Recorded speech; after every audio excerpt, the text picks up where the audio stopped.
Welcome to European Journeys. This is the fifth stage of a journey which takes us in the city of Geneva, and in fact we are looking at how God shaped Geneva before the Reformation.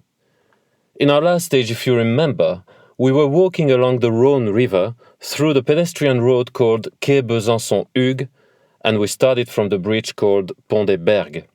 Well, for today's stage, we will just continue our walk from the end of the quay, where we will turn right, toward an island which is simply named L'Île, which means in French, the island. Where there is a tramway station which is actually right on top of the bridge.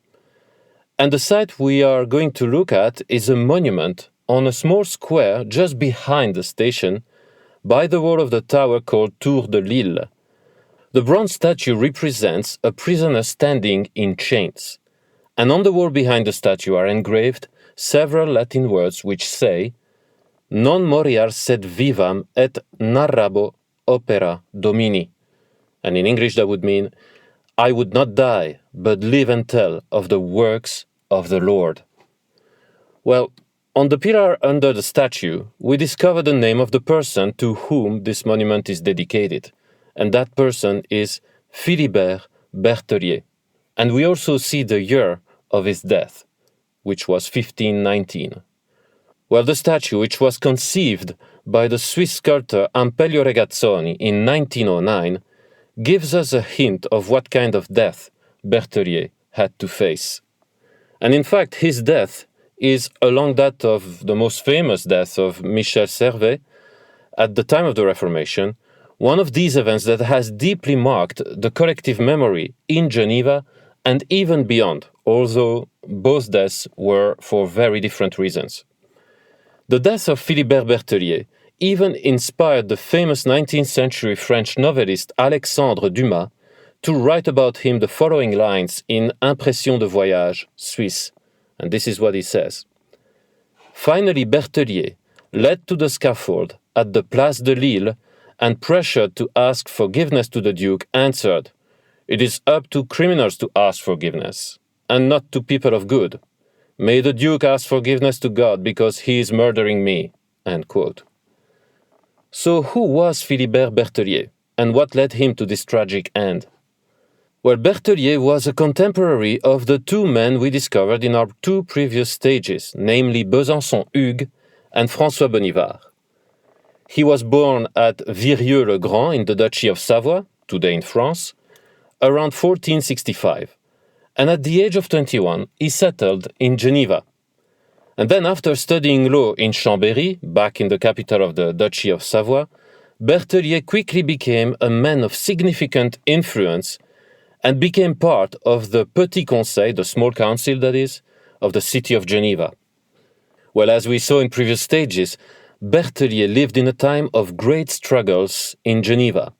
And these struggles were mainly between the Mamlus, who advocated for the rule of the Duke of Savoy over the city, and the Huguenots, who fought for the respect of the constitution, the famous franchise of Adhémar Fabry, about which we talked in previous stages, and therefore aimed at the independence from the duchy. Well, initially Philibert Berthelier did not seem to be the most likely candidate to lead the Huguenots. As a lawyer, he had indeed defended the interests of Duke Philippe II of Savoy, as well as those of René, an illegitimate son of Savoy, whom he had accompanied in his military campaigns in Italy.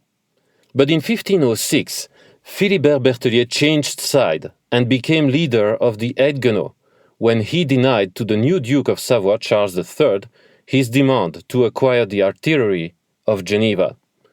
And then in 1517, Berthelier was falsely accused to plot against the life of the Bishop of Geneva, and thus was forced to flee to Fribourg, a city which was part of the Swiss Confederation.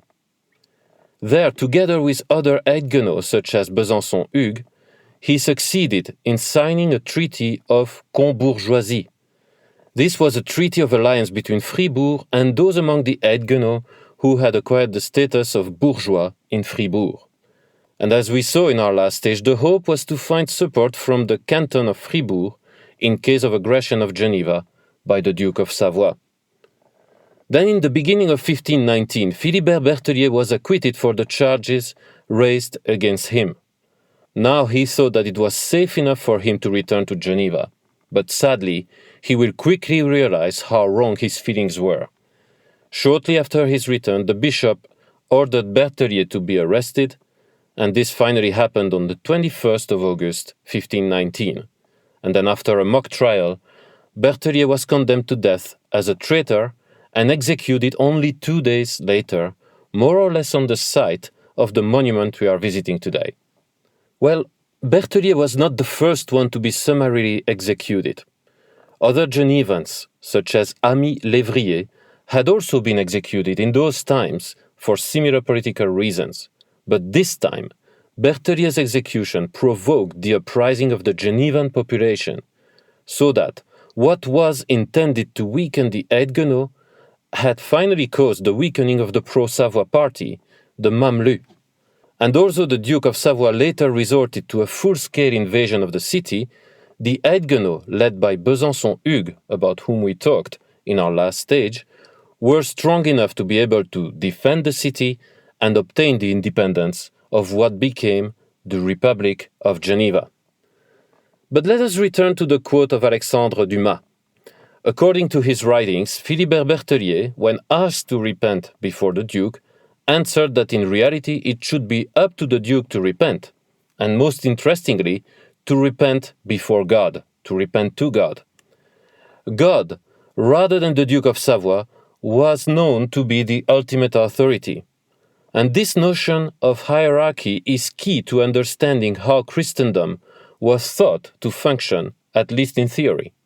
All men, peasants or kings, live under the sovereignty of God and are therefore subject to his rule. In other words, no ruler can impose laws to his subjects that are contrary to those God has given to all mankind. This is why the lands of Christendom became lands where the greatest freedom could be enjoyed, because, in the ideal case, no law made by any man could rule over everyone else. This is why only the belief in a supreme God, who rules over all creation, can lead to the rule of law so indispensable to free societies. Well, in the beginning of the 20th century, in an age when Christianity was increasingly seen as a negative force in Europe, the word Christendom, that is, the lands where Christ is king, became so abhorrent to some secular people that it was progressively replaced by the term the West, and thus removed from its Christian meaning. Where such anti-Christian feelings has led to a great measure of repaganization of Christendom. We should not be surprised that the understanding that all men are accountable to God is rapidly fading away, and with this, so goes the rule of law and the precious freedom acquired with the blood of so many people, such as Philibert Berthelier.